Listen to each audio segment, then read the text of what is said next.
எல்லாருக்கும் வணக்கம். நம்ம விமென்ஸ் டே செலிப்ரேஷனோட எபிசோட் 2 லைவ் சீரீஸ் இது. ஒரு பெண்ணுங்கிறவ பிறக்கிறதுலேருந்து இறக்குற வரைக்கும் அவங்களோட லைஃப்பில் எவ்வளவு சேஞ்சஸ் இல்லை, மனதளவுலையும் சரி உடலளவுலையும் சரி.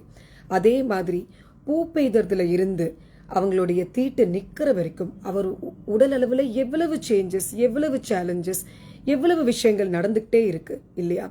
ப்ராபப்ளி அது எல்லாத்தையும் தாங்கக்கூடிய சக்தி ஒரு பெண்ணுக்கு இருக்கிறதுங்கிறதுனால தான் நம்மெல்லாம் இவ்வளோ ஸ்பெஷல்னு நினைக்கிறேன்னா. ஒவ்வொரு ஸ்டேஜஸ் ஆஃப் லைஃப் ஒரு நம்ம பெண்ணை எடுத்துட்டா எல்லாத்துலேயும் நிறைய விஷயங்கள் மாற்றங்கள் நடந்துகிட்டே இருக்கு. அது மெனோபாஸு, பெரிமெனோபாஸு அப்படின்னு சொல்லிட்டே போகலாம். நம்ம இப்படி இருக்கும்போது மறுபடியும் விமென்ஸ் ஹெல்த்தில் ரொம்ப முக்கியமான பங்கு இன்வெஸ்டிகேஷன்ஸில் ப்ளே பண்ணுறது நம்மளுடைய அல்ட்ராசவுண்ட். நேற்று நம்ம டாக்டர் தீப்தி நம்மளுக்கு ப்ரெக்னன்சியில் அல்ட்ராசவுண்டில் உங்களுக்கு என்னெல்லாம் டவுட்ஸ் இருக்குமோ அதை அவர் ரொம்ப அழகாக நம்மளுக்கு கிளியர் பண்ணாங்க.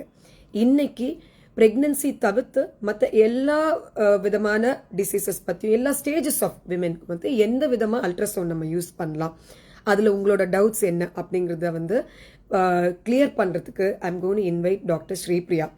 Doctor Sripriya is a consultant radiologist in Sri scans. அது மாத்திரம் இல்லாமல் she is a specialist in foetal medicine and அவங்க ஒரு நல்ல talented doctor.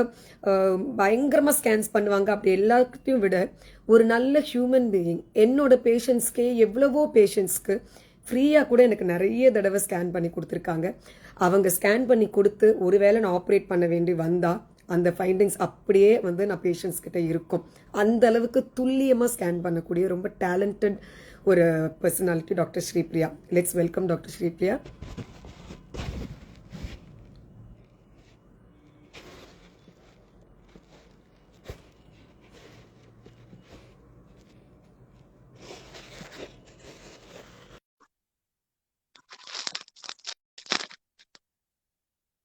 Hi Shripriya, are you there?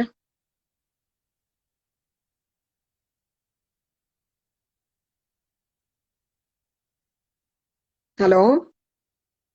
Shripriya?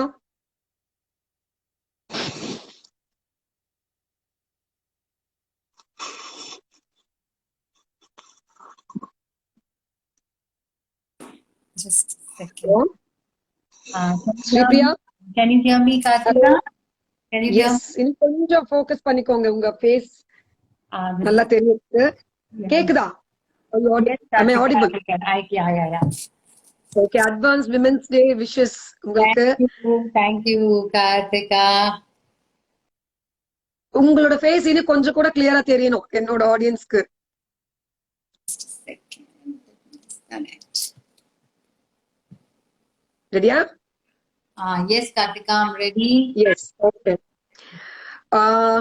உங்களை பத்தி நான் இன்ட்ரடக்ஷன் கொடுக்கும்போது 2-3 விஷயம் சொன்னேன். அதை நான் எல்லாரும் முன்னாடி உங்ககிட்ட திருப்பியும் கூட சொல்றேன். நீங்க ரொம்ப டேலண்டட் ரேடியாலஜிஸ்ட், அது ஒரு விஷயம்.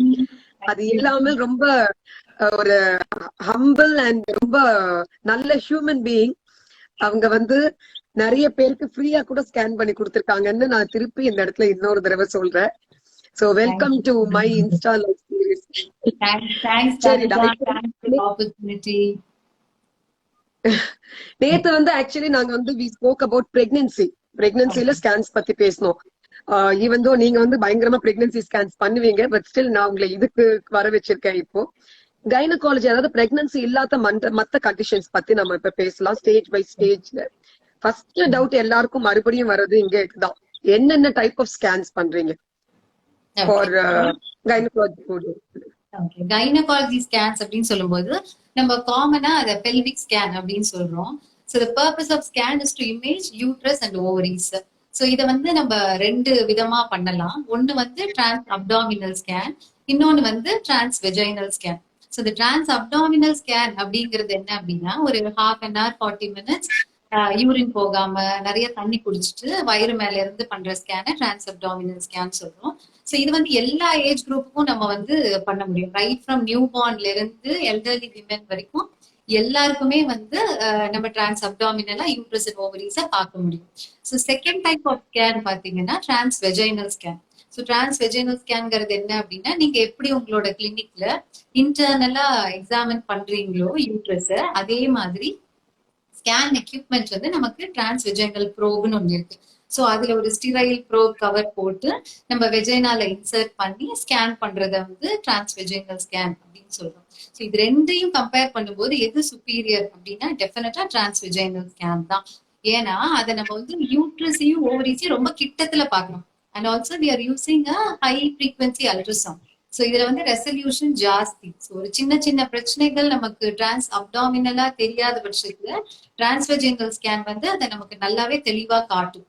சோ இதுல வந்து பாருங்க, ஒரு சில பேருக்கு ரொம்ப காமனான டவுட்ஸ் இருக்கும். டிரான்ஸ்வெஜைனல் ஸ்கேன் வந்து ரொம்ப பெயின்ஃபுல்லா இருக்குமே டாக்டர், எனக்கு வேண்டாமே அப்படின்னு சொல்லுவாங்க. சோ நான் ஐ டேக் அட்லீஸ்ட் ஒரு 5 minutes to explain the procedure.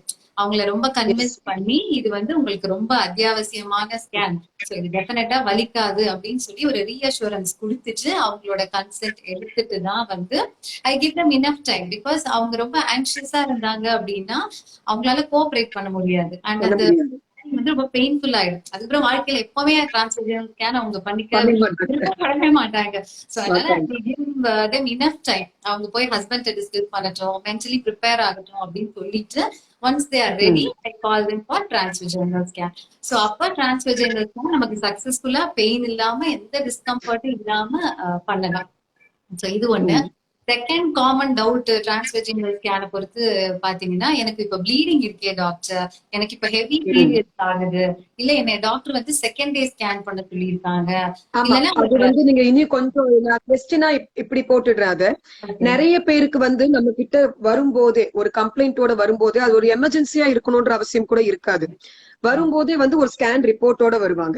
அப்ப நம்ம அவங்க கிட்ட வந்து இந்த ஸ்கேனை திருப்பி இந்த நாட்கள், அதாவது உங்களுக்கு பீரியட்ஸ் இருக்கிற அந்த 2வது நாள் 3வது நாள் நீங்க ஸ்கேன் பண்ணிட்டு வாங்கன்னா அவங்களுக்கு புரியறது இல்ல, ஏன் 2 தடவை நாங்க ஸ்கேன் பண்ணணும். அது ஏன் ஸ்ரீபிரியா?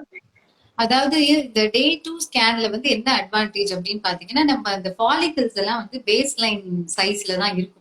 சோ இது எல்லாமே அந்த 2ல இருந்து 9 millimeterக்குள்ள தான் இருக்கும். சோ அதுக்கு அந்த 9 millimeter தாண்டி 10 millimeter அண்ட் அபவ் ஒரு சிஸ்டோ ஏதோ தெரிஞ்சதுன்னா அது டெஃபினட்டா ஃபாலிக்கல் கிடையாது, அது சிஸ்ட் தான். சோ இந்த மிட் சைக்கிள்ல பார்க்கும்போது நமக்கு அது கருமுட்டையா அதாவது ஃபாலிக்கலா கன்ஃபியூஷன் மோஸ்ட்லி வந்துரும்.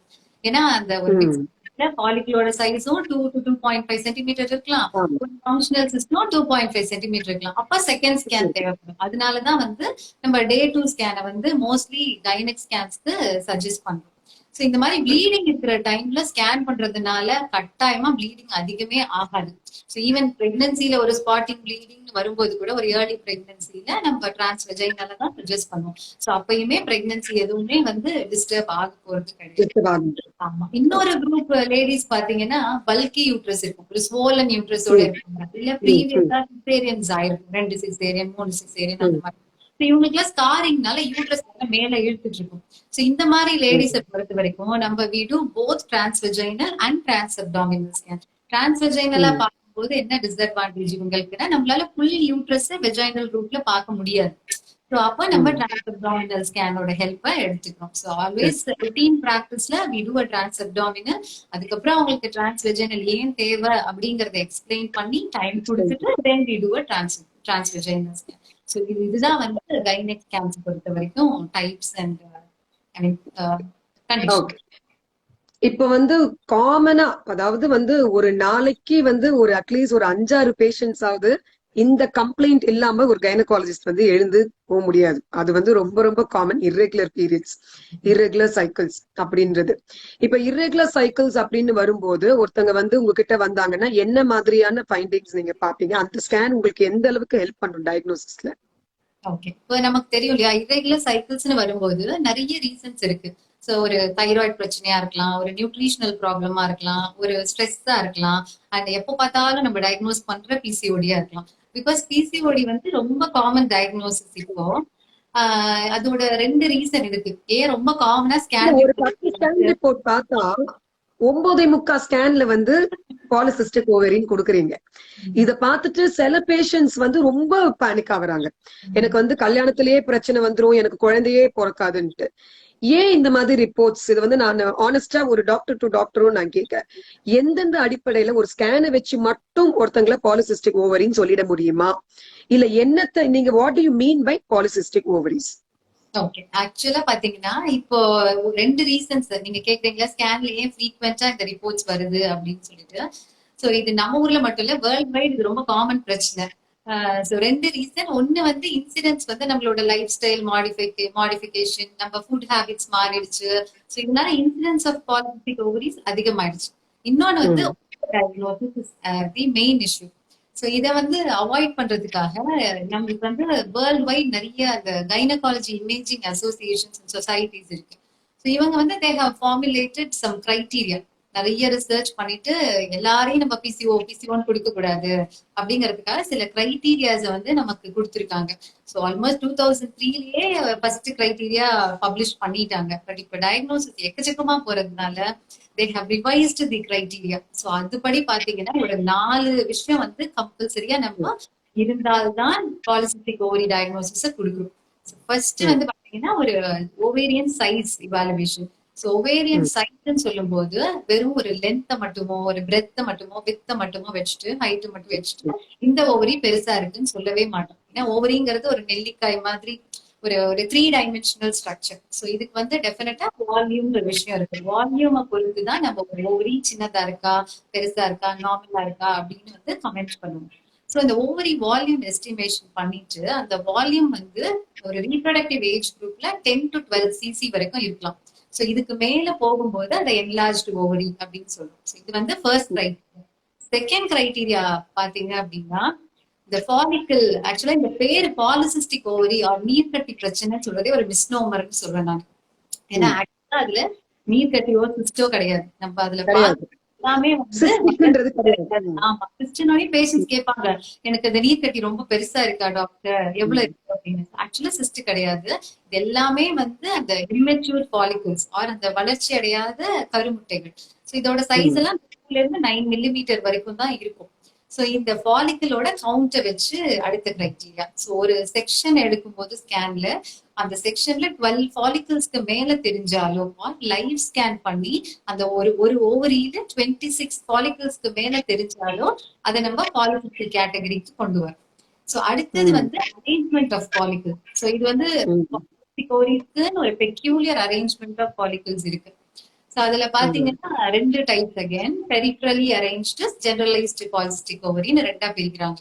சோ இந்த ஜெனரலைஸ்டுங்கிறது வந்து அந்த ஓவரி ஃபுல்லா அள்ளி தெளிச்ச மாதிரி குட்டி குட்டியா ம். நிறைய அந்த இம்மெச்சூர் ஃபாலிகல்ஸ் இருக்கும்.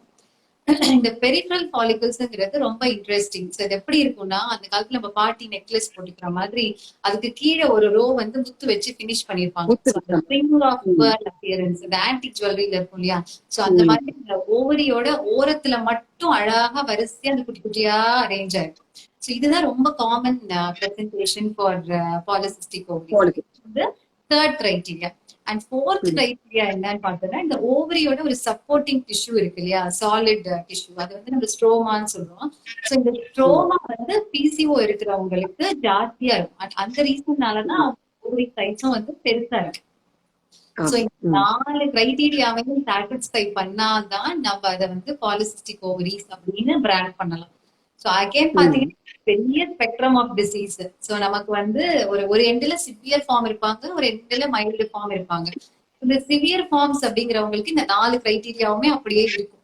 அதோட சேர்த்து அவங்களுக்கு ஹைலி இரெகுலர் சைக்கிள்ஸ் இருக்கும், ரொம்ப ஒபீஸ் கேட்டகரி இருப்பாங்க, அன்வான்டட் ஆமா. ஃபேஸ். எக்ஸாக்ட்லி மேம் சொல்ற மாதிரி ஆமா. அவங்க சொல்றது வந்து ரேடியோலாஜிக்கல் கிரைட்டீரியா என்னெல்லாம் வந்து பாலிசிஸ்டிக் இதுன்னு. ஆனா அதை வச்சு மட்டும் உங்களுக்கு பாலிசிஸ்டிக் ஒவேரியன் டிசீஸோ சிண்ட்ரோமோ இருக்கு அப்படின்னு வந்து நினைச்சுக்க கூடாது நம்ம.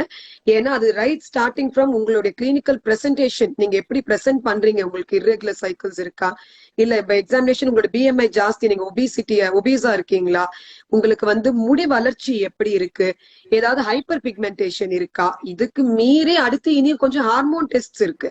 ஹார்மோன் டெஸ்ட், உங்களோட சுகர் டெஸ்ட், அந்த மாதிரி ஒரு நிறைய கிரைட்டீரியா சேர்ந்து வந்து ஒரு டயக்னோசிஸ் வர்றதுதான் பாலிசிஸ்டிக் ஒவேரியன் டிசீஸை தவிர்த்து ஒரு ஸ்கேனை பார்த்துட்டு தயவு செஞ்சு பயப்படாதீங்க.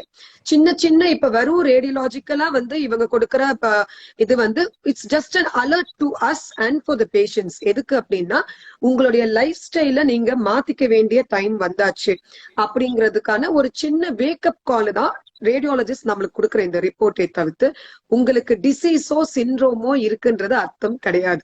அதுக்கு நிறைய டெஸ்ட் பண்ணணும், நிறைய எல்லாத்தையும் சேர்த்து தான் சொல்ல முடியும். அதுதான் வந்து இப்ப இம்பார்ட்டன்டா மேம் சொல்லணும்னு நினைக்கிறது. இந்த சோ அது கார்த்திகா, அவங்களுக்கு நீங்க பாத்தீங்கன்னா மார்பாலஜின்னு ஒரு ரிப்போர்ட் அடிக்கடி கொடுப்போம். சோ பாலிசிஸ்டிக் மார்பாலஜி இருக்கு அப்படின்னு சொல்லிட்டு இவங்க எல்லாம் மைனர் கேட்டகரியில வருவாங்க.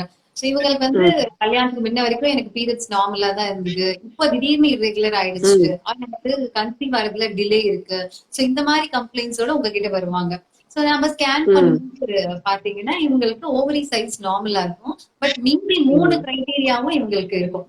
நான் இப்ப சொன்ன அந்த 4 சைஸ் மட்டும் நார்மலா தான், மீதி 3 இருக்கும். So at some point they have ஒரு irregular cycle because of hormone imbalance. இத மாதிரி அப்பியரன்ஸ் உள்ளவங்களுக்கு we will say they have a polycystic ovarian morphology, which means a mild variant of a severe polycystic ovaries. So இவங்களுக்கு நம்ம hormone issues வரலாங்கிறத தெரியப்படுத்துறதுக்காக கொடுக்கிற reports. அதை பார்த்து நீங்க சொன்ன பேனிக்கே ஆக வேண்டாம்.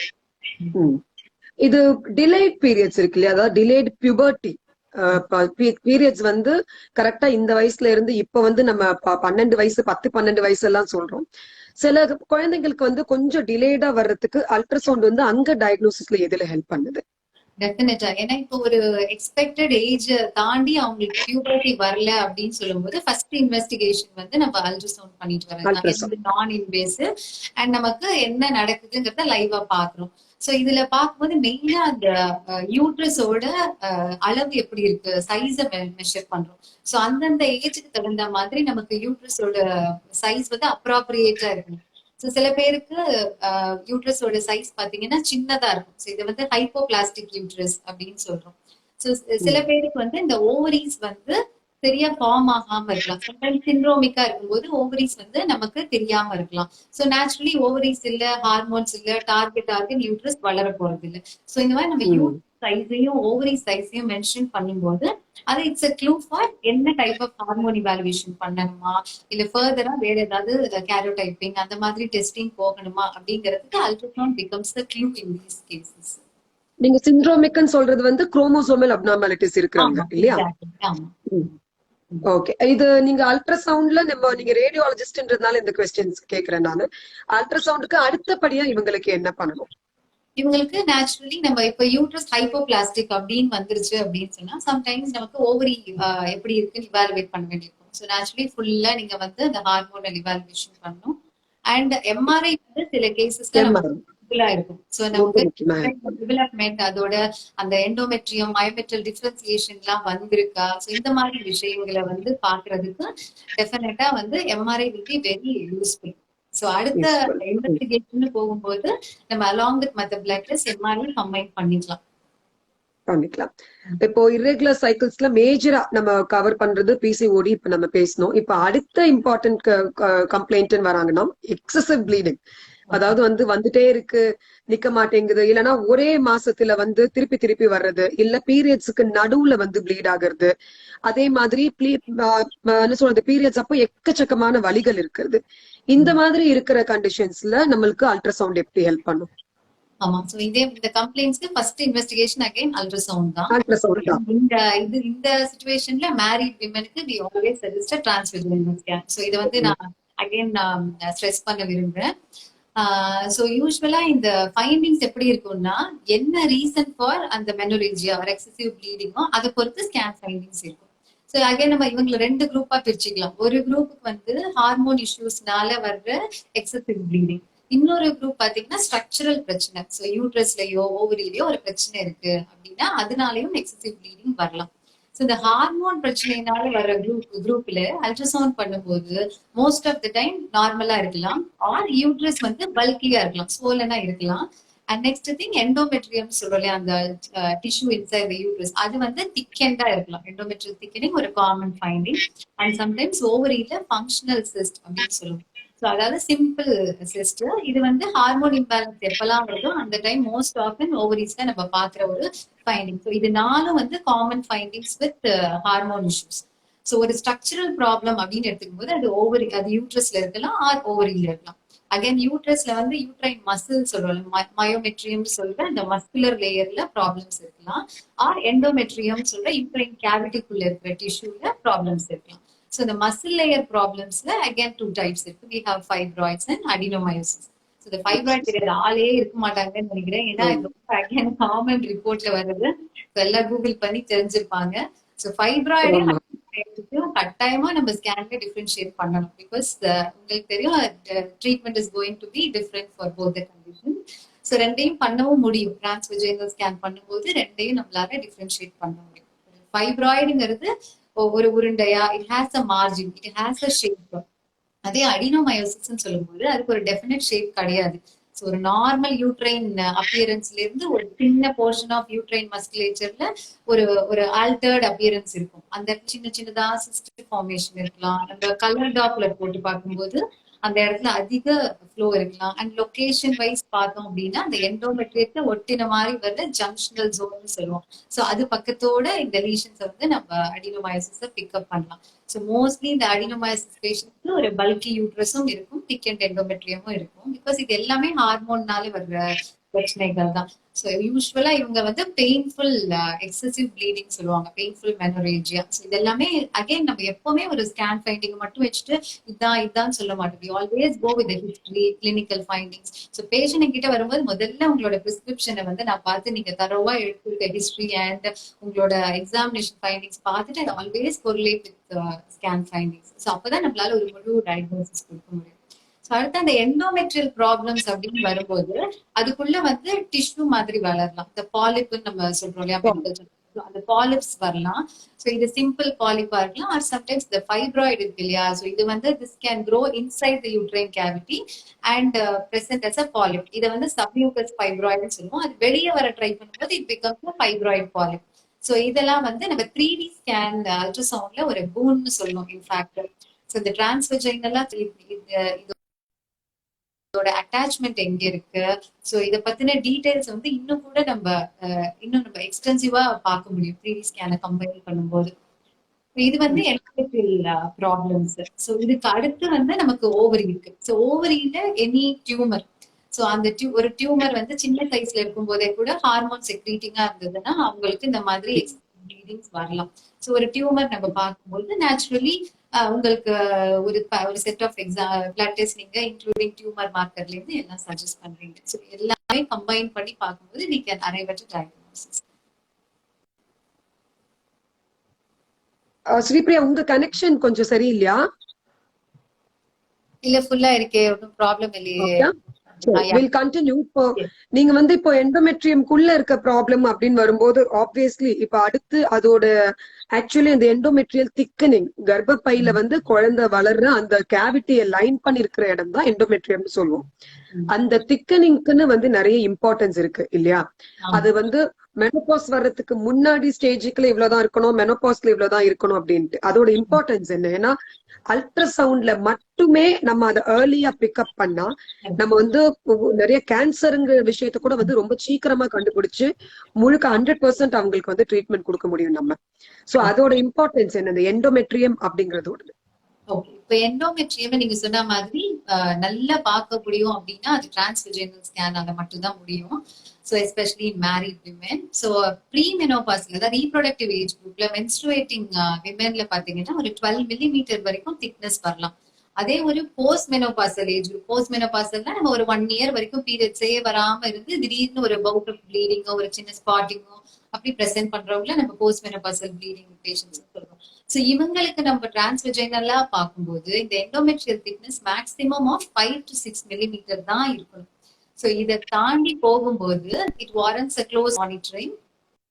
அண்ட் சம்டைம்ஸ் வந்து இந்த திக்னஸ் ஒரு 8 or 10 மில்லிமீட்டர் போச்சுன்னா நேச்சுரலி நீங்க வந்து எண்டோமெட்ரியல் சாம்பிளிங் அண்ட் ஃபர்தர் அந்த டிஷ்யூ டயக்னோசிஸ்க்கு பேஷண்ட்டை மோட்டிவேட் பண்ணீங்க. ஆக்சுவலா நீங்க சொல்ற மாதிரி இப்ப நமக்கு கோவிட்ல இருந்து கேன்சர் வரைக்கும் எல்லாத்துக்குமே we have a treatment protocol and we have எல்லா ட்ரக்ஸுமே. So earlier detection is always better. So நம்ம வந்து அல்ட்ராசவுண்ட்ல ஒரு endometrial thickening post menopausal age குரூப்ல பார்க்கும்போது டெஃபினட்டா it warrants gynaec thorough gynaec consultation, examination and work. இப்போ போஸ்ட் மெனோபாசல் ஏஜ் குரூப்ல நீங்க ஸ்கேன் பண்ணும்போது என்னென்ன, நீங்க எண்டோமெட்ரியல் திக்னஸ் சொன்னீங்க, இப்போ எவ்வளவு, மத்த விஷயங்கள் எப்படி இருக்கு?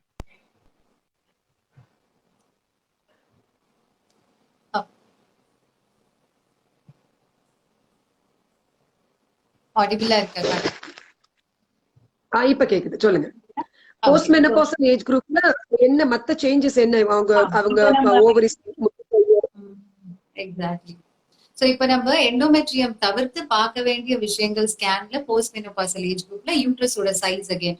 சோ இந்த ஓவரி வந்து ஹார்மோன்ஸ் ப்ரொடக்ஷனை கம்மி பண்ணிட்டே வந்து ஸ்டாப் பண்ணிருது இல்லையா? சோ அதனால டார்கெட் ஆர்கனா சுருங்க ஆரம்பிக்கணும். சோ யூட்ரஸ் நேச்சுரலி அந்த ஏஜ்க்கு ஏத்த மாதிரி சுருங்கிட்டே வர ஆரம்பிக்கணும். சோ இது வந்து யூட்ரைன் சைஸ வச்சு நம்ம சொல்றது. அண்ட் செகண்ட் திங் வந்து ஓவரிஸ் அகைன் நம்ம அங்க எப்படி பிசிஓக்கு வால்யூம் சொன்னமோ அதே மாதிரி போஸ்ட் மெனோபாசல் ஓவரிஸும் கிராஜுவலா சுருங்கிட்டே வந்து தேர் யூஸ்வலி 1 cc கம்மியா தான் அந்த ஓவேரியன் வால்யூம் இருக்கும். ஸோ இதுல எந்த சைஸ் இன்க்ரீஸ் ஆனாலுமே அகைன் அது ஒரு அலாம் மாதிரி, ஒரு அலர்ட் மாதிரி. So they need further evaluation அர்த்தம். அதனால போஸ்ட் மெனோபாசல் விமன் குரூப்ல ஆக்சுவலி வந்து இந்த மாஸ்டர் ஹெல்த் செக்அப்ன்றது வந்து ரொம்ப அவசியம் சம்டைம்ஸ். ஏன்னா அவங்களுக்கு சிம்டம்ஸ்னு பெருசா எதுவுமே இருக்காது. நாட் நெசசரி பீரியட்ஸ் நின்னு கிளாசிக்கா அதுக்கப்புறம் அவங்க ப்ளீடிங்கோட வந்தாதான் நம்ம ஸ்கேன் பண்ணணும்ன்றது கிடையாது. நீங்க வந்து ஏதாவது அட்லீஸ்ட் ஒரு ஸ்கேன் வந்து இது மாதிரி ஒரே ஒரு சிம்பிள் ஸ்கேன்ல வந்து நம்ம அந்த ஃபுல் டீடைல்ஸ் எல்லாமே கர்ப்பப்பையோட சைஸ், ஓவரீஸ்ல வந்து எவ்வளவு சுருங்கி இருக்கணும், எண்டோமெட்ரியல் திக்னஸ்ல வந்து ஏதாவது கொஞ்சம் ஜாஸ்தி இருந்தா கூட முன்னாடி எல்லாம் வந்து நம்ம டிஎன்சி பண்ணிட்டு இருந்தோம். இப்ப டிஎன்சி பண்ணணும்ன்ற அவசியம் கூட கிடையாது. ஆபீஸ் ப்ரொசீஜராவே சின்ன எண்டோமெட்ரியல் பயாப்சி மாதிரி ஒண்ணு ஒரு 10 நிமிஷத்துல எடுத்து அனுப்பிச்சாவே ரொம்ப ரொம்ப பெரிய டயக்னோசிஸ் எல்லாம் ரொம்ப சீக்கிரம் நம்மளுக்கு தெரியும். ட்ரீட்மெண்ட்டும் ரொம்ப ஈஸியா ரொம்ப சிம்பிளாவும் முடிஞ்சிடுற அளவுக்கு வந்து இந்த அல்ட்ராசவுண்டால வந்து நம்மளுக்கு டீடைல்ஸ் கொடுத்து நிறைய விஷயங்களை வந்து சீக்கிரம் நம்மளுக்கு சொல்ல முடியும். அது that is the importance of ultrasound in post menopausal women. இப்போ இன்னொன்னு நம்ம வந்து எந்த அளவுக்கு பாலிசிஸ்டிக் டிசீஸ்ல வந்து ரேடியாலஜிஸ்ட் கொடுத்துட்டே இருக்கீங்களோ அதே மாதிரி ரொம்ப முக்கியமான விஷயம் சிம்பிள் சிஸ்ட், ஃபாலிகுலர் சிஸ்ட் அப்படின்னு எல்லா ஸ்கேன் ரிப்போர்ட்லயும் ஒரு சிஸ்ட் இருக்குன்னு கொடுத்துடுறீங்க. இதுல வந்து நிறைய பேஷண்ட்ஸ் வந்து என்ன பண்றாங்க, நான் வந்து அந்த ஃபார்ம் ஆஃப் மெடிசன் சாப்பிட்டேன், இவ்வளவு டயட் இருந்தேன், அது வந்து ஒரு 2 மாசத்துக்கு அப்புறம் திருப்பி எங்களை டாக்டர் ரிப்பீட் பண்ண சொன்னாங்க, அந்த சிஸ்ட் காணாம போச்சு அப்படின்றாங்க. மேஜிக் மாதிரி அப்படி. அந்த மாதிரி ஏதாவது மெடிசன் இருந்தா நல்லாதான் இருக்கும். சிஸ்ட்ன்றது என்ன, ஃபாலிக்கல்ன்றது என்ன, இது ரெண்டுத்துக்கும் வந்து எது நார்மல் எது அப்நார்மல் ஸ்ரீபிரியா? ஓகே, நீங்க ஃபர்ஸ்ட் கேட்ட கொஸ்டினுக்கு இதுவும் சேர்த்து ஒரு ஆன்சர். சோ அதை ஏற்கனவே நான் அங்க சொன்னேன் இல்லையா, அப்படிதான். சோ இப்ப வந்து நார்மலா இந்த ரீப்ரொடக்டிவ் ஏஜ் குரூப்ல நமக்கு இந்த ஃபாலிக்கல் வளர்ந்து வளர்ந்து வளர்ந்து அந்த மிட் சைக்கிள் வரும்போது நமக்கு வந்து ஒரு பேக் ஆஃப் வாட்டர், அதுதான் நம்ம சிஸ்டம் சொல்றோம். சோ அது வந்து ஒரு 2.5 சென்டிமீட்டர் அந்த மாதிரி சைஸ்ல இருக்கும். சோ அந்த மாதிரி டைம்ல வேற ஏதோ வயிறு வலி அந்த மாதிரி கம்ப்ளைண்ட்க்கு ஒரு பேஷண்ட் வரும்போது நம்ம ஸ்கேன்ல இந்த மாதிரி ஒரு சிஸ்ட் இருக்கு அப்படின்னு ரிப்போர்ட் பண்ணிடுவாங்க நிறைய பேர். சோ அது வந்து ஆக்சுவலா சிஸ்ட் கிடையாது, அது வந்து ஃபாலிக்கல் தான், இந்த கருமுட்டை தான் வந்து நமக்கு தெரியுது. ஸோ அதனாலதான் அகைன் இந்த ஓவர் டயக்னோசிஸ் அவாய்ட் பண்றதுக்காக நமக்கு வந்து சைஸ் கிரைட்டீரியா கொடுத்துட்டாங்க. So anything more then 3 centimetre we can consider as a cyst. But எப்பயுமே ஒரு ஒரு லேடிக்கு ஒரு ரீப்ரொடக்டிவ் ஏஜ் குரூப்ல இந்த மாதிரி ஒரு சிஸ்டிக் ஸ்ட்ரக்சர் பார்க்கும்போது நம்ம மென்ஸ்ட்ருவல் ஹிஸ்டரியை ஃபர்ஸ்ட் கேட்டுருக்கோம். சோ மென்ஸ்ட்ருவல் ஹிஸ்டரியை கேட்டுட்டு மிட் சைக்கிள்ல இருந்தாங்கன்னா அந்த 3.5 இருந்தா கூட நம்ம ஒரு ஸ்டெப் பேக் எடுத்துட்டு அந்த சிஸ்டம் கொடுக்காம இதுவாவும் இருக்கலாம் அதுவாவும் இருக்கலாம், அதனால செகண்ட் டே அன்னைக்கு நீங்க ப்ளீஸ் ஸ்கேனுக்கு வாங்க அப்படின்னு சொல்லி நம்ம எக்ஸ்பிளைன் பண்றோம். சோ இந்த செகண்ட் டே ஸ்கேனுக்கு வரும்போது அது டிஸப்பியர் ஆயிருக்கும் மோஸ்ட் ஆஃப் த டைம். ஏன்னா அது வந்து ஃபாலிக்கல், அது ரப்சர் ஆகி போயிடும். ஸோ அந்த பீரியட்ஸ் முடிஞ்சு அவங்க வந்து டே 2 ஸ்கேனுக்கு வரும்போது சுத்தமா ஒண்ணு இருக்காது, ஓவரிஸ் வந்து நார்மலா இருக்கும். அதே அது ஒரு சிஸ்டா இருந்ததுன்னா அந்த டே 2 ஸ்கேன்லயும் அதே சைஸ்லயோ ஆர் ஈவன் கொஞ்சம் வளர்ந்துருக்கலாம். சோ நம்ம வந்து அந்த பெர்சிஸ்டன்ட் அந்த ஸ்ட்ரக்சரை வந்து நம்ம திரும்பியும் அந்த டே 2 ஸ்கேன்லயும் பார்ப்போம். அண்ட் செகண்ட் வந்து இங்க அகைன் கலர் டாப்லர் வந்து நம்ம யூஸ் பண்ணலாம்.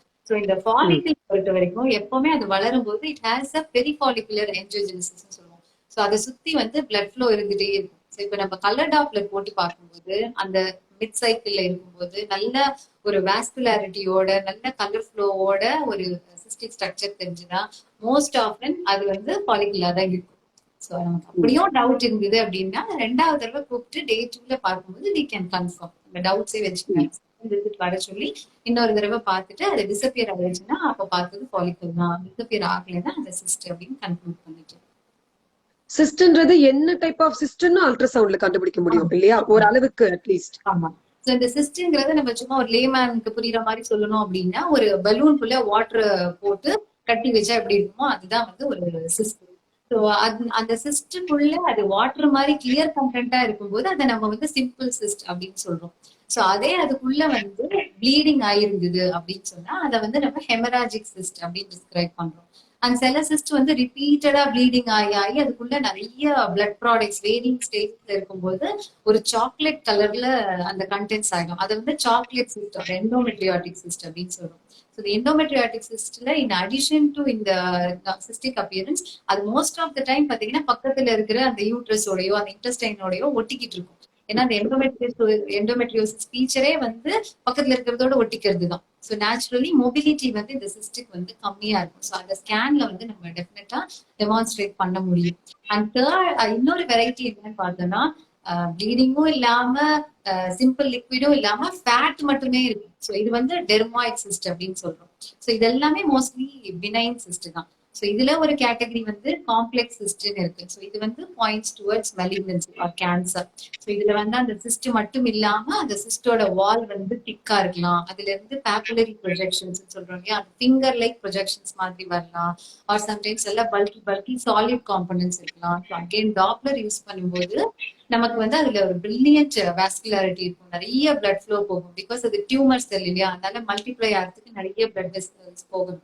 ஸோ அந்த நியோ வாஸ்குலரைசேஷன் நிறைய இருக்கும் அந்த சாலிட் காம்பனன்ட். ஸோ தட்ஸ் அந்த கண்டென்ட்டை வச்சு நம்ம வந்து அல்ட்ராசவுண்ட்ல அது simple Sista, haemorrhagic Sista, chocolate cyst, endometriotic Sista, டெர்மாய்டா, இல்ல ஒரு காம்ப்ளெக்ஸ் மெலிக்னன்ட் ஓவேரியன் சிஸ்டான்னு டெஃபினட்டா டிஃபரன்ஷியேட் பண்ண முடியும். ஸோ ஒரு சிம்பிள் அல்ட்ராசவுண்ட்ல நீங்க வந்து ஜஸ்ட் ஒரு இன்வேசிவ் ப்ரொசீஜர் எதுவும் பண்ணாமல் ஒரே ஒரு அல்ட்ராசவுண்ட்ல ஒரு சிஸ்டோட நேச்சர் என்ன அப்படிங்கறத 90% வந்து ஒரு ரேடியாலஜிஸ்டால சொல்லிட முடியும். அதுக்கு மேல வந்து ஒரு 10% தான் வந்து நம்ம வந்து ஒரு சில பிளட் மார்க்கர்ஸ் இருக்கு when it becomes a complex cyst. அதுக்கு என்னென்ன பிளட்ல வந்து சிலது பண்ணுவோம், அதையும் மீறி 100% நம்ம கன்ஃபார்ம்டா சொல்லணும் அப்படின்னா தான் நம்ம வந்து இந்த ஹிஸ்டோபெத்தாலஜின்ட்டு. ஸோ சர்ஜரிய வந்து மோஸ்ட்லி வந்து அவாய்ட் பண்றதுக்கு கூட ஒரு அல்ட்ராசவுண்ட் வந்து ரேடியாலஜிஸ்ட் நம்ம திறமையான ஒரு ரேடியாலஜிஸ்ட் வந்து அழகான டயக்னோசிஸ் கொடுக்கும்போது ஒரே ஒரு அல்ட்ராசவுண்ட் அதை நம்மளோட மேனேஜ்மெண்டே மாத்திடும். அப்படிங்கறதுதான் வந்து the role of ultrasound when it comes to women's health இல்லையா. இது சிஸ்டன்றது ஒரு வாஸ்ட் கிரைட்டீரியா. நீங்க ரொம்ப பியூட்டிஃபுல்லா ஆக்சுவலி எல்லாத்தையுமே எக்ஸ்பிளைன் பண்ணிட்டீங்க. ரொம்ப இனி வந்து இப்போ இன்க்ரீசிங் இது அண்ட் ரொம்ப பெரிய ரோல் ஆஃப் அல்ட்ராசவுண்ட் வந்து சப்ஃபர்டிலிட்டி, அதாவது இன்ஃபர்டிலிட்டியில இல்லையா. இன்ஃபர்டிலிட்டியில வந்து இன்ஃபேக்ட் டயக்னோசிஸ்க்கு மாத்திரம் இல்லாமல் ட்ரீட்மெண்ட்டுக்கும் ரொம்ப பெரிய பங்கு வகிக்கிறது வந்து ultrasound. What all do you do as a radiologist in infertility? நீங்க சொன்ன மாதிரி ஸ்கேனோட ரோல் இன் சப்ஃபர்டிலிட்டி வந்து ரொம்ப அதிகம். ஸோ நீங்க 50%, நாங்க 50% அந்த மாதிரி. So most of the time வந்து நம்ம ஸ்ட்ரக்சரலா யூட்ரஸ்ல ஏதாவது பிரச்சனை இருக்கா அப்படிங்கிறது ஃபர்ஸ்ட் ஸ்டெப். ஒரு பேசிக் ஸ்கேன் பண்றோம். ஒரு சப்ஃபர்டிலிட்டிங்கிற கம்ப்ளைண்டோட ஒருத்தர் வரும்போது ஒரு பேசிக் ஸ்கேன்ல என்னென்ன பார்ப்போம் அப்படின்னா, ஃபர்ஸ்ட் யூட்ரஸோட சைஸ் அவங்க வயசுக்கு ஏற்ற அப்ராப்ரியேட் சைஸ் இருக்கா அப்படின்னு. அதுக்கு அடுத்தது வந்து யூட்ரஸ்ல ஏதாவது கட்டி, ஃபைப்ராய்ட்ஸ், நான் சொன்னேன் அடினோமைசிஸ், இந்த மாதிரி ஏதாவது இஷ்யூஸ் இருக்கா அப்படின்னு பார்க்கலாம். அதுக்கப்புறம் எண்டோமெட்ரியம் நல்லா இருக்கா அப்படின்னு பாக்குறோம். எல்லாத்துக்கும் மேல யூட்ரைன் அனாமலிஸ் அப்படின்னு ஒரு குரூப் இருக்கு. சோ நமக்கு நார்மலா இந்த யூட்ரஸோட எண்டோமெட்ரியல் கேவிட்டிக்கு ஒரு அழகான ட்ரையாங்குலர் ஷேப் இருக்கும். சோ இதை தவிர வேற எப்படி இருந்தாலும் அது வந்து அப்நார்மல். சோ அது வந்து நிறைய டைப்ஸ் இருக்கு நமக்கு. செப்டேட் யூட்ரஸ், பைகார்னவேட் யூட்ரஸ், டைடல்ஃபி, யூனிகார்னவேட்ஸ், அதாவது யூட்ரஸ்ல ஒரு பிளவு மாதிரி. அது எவ்வளவு தூரம் அந்த செப்பரேஷன் இருக்கோ அதை பொறுத்து நிறைய டைப்ஸ் கிளாசிஃபை பண்றோம். ஸோ அகைன் இந்த மாதிரி கண்டிஷன்ஸ்ல நம்ம நிறைய 3D ஸ்கேன்ஸ் வந்து யூஸ் பண்றோம். ஸோ எம்ஆர்ஐக்கு ஈக்குவலண்டா ஈவன் எம்ஆர்ஐ விட பெட்டராவே வந்து நம்ம 3Dல டெமான்ஸ்ட்ரேட் பண்ண முடியும் யூட்ரைன் அப்நார்மாலிட்டிஸ் அப்படின்னு நிறைய ஸ்டடீஸும் இருக்கு. அண்ட் ப்ராக்டிகலாவும் ஐ திங்க் உங்களோட பேஷண்ட்ஸ்க்கே நான் நிறைய பேருக்கு வந்து யூட்ரைன் அனாமலிஸ் 3Dல காமிச்சு கொடுத்துருக்கேன். ஸோ இது யூட்ரஸை பொறுத்த வரைக்கும் அந்த எண்டோமெட்ரியல் திக்னஸ் இதெல்லாம் பார்க்கணும். அடுத்தது ஓவரிஸை பொறுத்த வரைக்கும் பாலிசிஸ்டிக் ஓவரிஸ் இருக்கா இவங்களுக்கு, இல்லைன்னா ஓவரி சைஸ் எல்லாம் நார்மலா இருக்கா, இல்ல வேற இப்ப நம்ம டிஸ்கிரைப் பண்ணோம் இல்லையா இந்த மாதிரி ஏதாவது ஒரு சிஸ்ட் இருக்கா ஓவரிஸ்ல அப்படிங்கறது பேஸ் லைன் ஸ்கேன். ஸோ இது வந்து ஃபர்ஸ்ட் ஒரு இன்வெஸ்டிகேஷனா நம்ம பண்ணிக்கணும். இதுக்கப்புறமா வந்து இவங்களுக்கு அந்த ஃபர்டைல் பீரியட் ஐடென்டிஃபை பண்ணி கொடுக்கறதுக்காக பண்ற ஸ்பெஷல் ஸ்டடி தான் follicular study R follicular tracking அப்படின்னு சொல்றோம். Which plays a major role in treatment. இது வந்து நம்ம வந்து ஒரு ஸ்டடி கிடையாது, இது ஒரு சீரியல் ஸ்டடி மாதிரி. சோ நம்ம ஃபர்ஸ்ட் சொன்னோம் இல்லையா டே 2 ஸ்கேன், அந்த மாதிரி டே 2ல வரும்போது அந்த சைக்கிளுக்கு எவ்வளவு எலிஜிபிள் ஃபாலிகல்ஸ் இருக்கு ஒவ்வொரு ஓவரியிலையும் அப்படிங்கறத நம்ம கவுண்ட் பண்ணி சொல்றோம் இந்த டே 2ல. சோ அதை ஆன்ட்ரல் ஃபாலிகல் கவுண்ட் அப்படின்னு சொல்றோம். சோ அப்பயே நம்ம ஃபாலிகல் ஸ்டடியை ஸ்டார்ட் பண்ணிடுறோம். சோ அது முடிச்சதுக்கு பின்னாடி ஒரு டே 8 ஆர் டே 9ல நம்ம இந்த ஃபாலிகுலர் growth மானிட்டர் பண்ண ஆரம்பிக்கிறோம். சோ டே 8 ஆர் டே 9ல பார்க்கும்போது எந்த ஃபாலிக்கல் 10 மில்லிமீட்டர் டயமீட்டரை தாண்டி வளர்ந்துருக்கோ அதை மட்டும் டாமினன்ட் ஃபாலிக்கல் அப்படின்னு சொல்றோம். சோ இந்த டாமினன்ட் ஃபாலிக்கல் வந்து ட்ரீட்மெண்ட் எடுக்கும்போது நிறைய இருக்கலாம். சோ சிம்பிளா நேச்சுரல் சைக்கிள் ட்ரை பண்ணும்போது யூஸ்வலா 1 2 அவ்வளவுதான் வரும். சோ இந்த டாமினன்ட் ஃபாலிக்கலோட growth வந்து ரொம்ப இம்பார்ட்டன்ட். அது வந்து திடீர்னு பெருசும் ஆயிடக்கூடாது, இல்ல வளராமையே அதே ஸ்டேஷனரியாவும் இருக்கக்கூடாது, ரொம்ப ஸ்லோ growth இருக்கக்கூடாது. சோ அதனால இந்த rate of growth is very very important. அது எப்படி இருக்கும்னு பார்த்தோம்னா ஒரு நாளைக்கு 1 to 2 மில்லிமீட்டர் பர் டே அந்த ஃபாலிக்கல் வந்து வளருது. சோ இந்த ஃபாலிகுலர் ஸ்டடி பண்ணும்போது எது வரைக்கும் நம்ம பண்றோம் அப்படின்னு இருக்கு. அந்த எக், இந்த ஃபாலிக்கல்ங்கிறது is nothing but a bag of water which contains the fertile egg. Fertile egg வந்து இஸ் மைக்ரோஸ்கோபிக், அதை நம்ம பார்க்க முடியாது. ஆனா ஸ்கேன்ல நம்ம அந்த பேக் ஆஃப் வாட்டர், இந்த ஃபாலிக்கல வந்து மானிட்டர் பண்றோம். ஸோ இந்த bag of water around 14th day or 15th day ஒரு 20-24 மில்லிமீட்டர் சைஸ் அட்டைன் ஆகும்போது அது ரப்சர் ஆகி அந்த ஃபர்டைல் எக் ரிலீஸ் பண்ணுது. ஸோ இது வரைக்கும் நம்ம வந்து இந்த ஃபாலிகுலர் ஸ்டடியை யூஸ்ஃபுல்லா பண்றோம். ஸோ இதை வந்து டெய்லி பண்ணணுங்கிற அவசியம் கிடையவே கிடையாது. ஸோ ரொம்ப இருக்கும். எவ்ரி டைம் வெஜைனல் ஸ்கேன் பண்ண போறோம். ஸோ ஸ்ட்ரெஸ்ஃபுல்லா இருக்கும் ஆல்ரெடி. அதனால இதை டெய்லி பண்ணணும்னு அவசியம் கிடையாது. நமக்கு தான் ரேட் ஆஃப் growth தெரியும் இல்லையா. ஸோ அதனால ஒரு ஆல்டர்னேட் டே அது இனிஷியலா ஒன்ஸ் இன் 2 days கூட பார்த்துட்டு ஒன்ஸ் ஃபாலிகல் சைஸ் 20 மில்லிமீட்டர் கிட்ட வருது அப்படின்னா கொஞ்சம் ஃப்ரீக்வெண்டா நம்ம வந்து மானிட்டர் பண்ணிக்கலாம். எஸ்பெஷலி ஏதாவது ஒரு ப்ரொசீஜர் நீங்க பிளான் பண்ணும்போது அடுத்தடுத்த நாள் கூட நம்ம வந்து கரெக்டா அந்த ரப்சர் டைம் ஐடென்டிஃபை பண்றதுக்காக நம்ம ஃப்ரீக்வெண்டா பாத்துக்கலாம். சோ அது வரைக்கும் கொஞ்சம் கேப் எடுத்து பாக்குறதுனால எந்த தப்பும் கிடையாது. அண்ட் இந்த ஃபாலிக்கல் ரப்சர் ஆயிடுச்சு அப்படின்னு நம்ம சொல்றதோட நிற்க கூடாது. So you are in the fertile period அப்படிங்கறத வந்து அவங்களுக்கு புரிய வைக்கணும். ஸோ இந்த ஃபர்டைல் பீரியடுங்கிறது அதுல இருந்து ஒரு 2 நாள் வரைக்கும் டேக்கு யூஸ்ஃபுல்லா இருக்கும். ஸோ இந்த பீரியட் அந்த கப்பல் யூஸ் பண்ணிக்கும் போது there are more chances for pregnancy.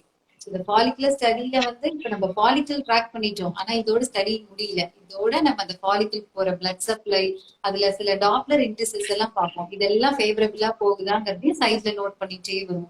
And second important thing, இது ஃபர்டிலைஸ் ஆகி அங்க போய் யூட்ரஸ்ல ஃபிக்ஸ் ஆகணும்னா அந்த எண்டோமெட்ரியம் வந்து ரிசெப்டிவா இருக்கணும். ஸோ அந்த ரிசெப்டிவிட்டியை வந்து கண்டுபிடிக்கிறதும் நம்ம டிரான்ஸ்வெஜைனல் ஸ்கேன் வழியா கட்டாயமா வந்து ப்ரெடிக்ட் பண்ணலாம். ஸோ நிறைய ஸ்கோரிங் அதெல்லாம் இருக்கு. சிம்பிளா சொல்லணும் அப்படின்னா எண்டோமெட்ரியத்தோட திக்னஸ், ஸோ ஒரு அந்த மிட் சைக்கிள் அந்த ஃபாலிக்கல் ரப்சர் ஆகிற சமயம் ஒரு 8 to 10 மில்லிமீட்டர் இருந்ததுன்னா that's a good thickness. Even சில பேருக்கு 12 கூட வரும். ஸோ அதெல்லாம் ஃபேவரபிள் எண்டோமெட்ரியம். அண்ட் அந்த அப்பியரன்ஸ் ஆஃப் எண்டோமெட்ரியம் அது வந்து யூஸ்வலா நம்ம ட்ரைலாமினார் ஆர் ட்ரிபிள் லேயர்னு சொல்லுவோம். ஒரு 3 கோடு போட்ட மாதிரி இருக்கும். ஸோ இதுவும் வந்து ஒரு favourable endometrium for reception of the fertilised egg.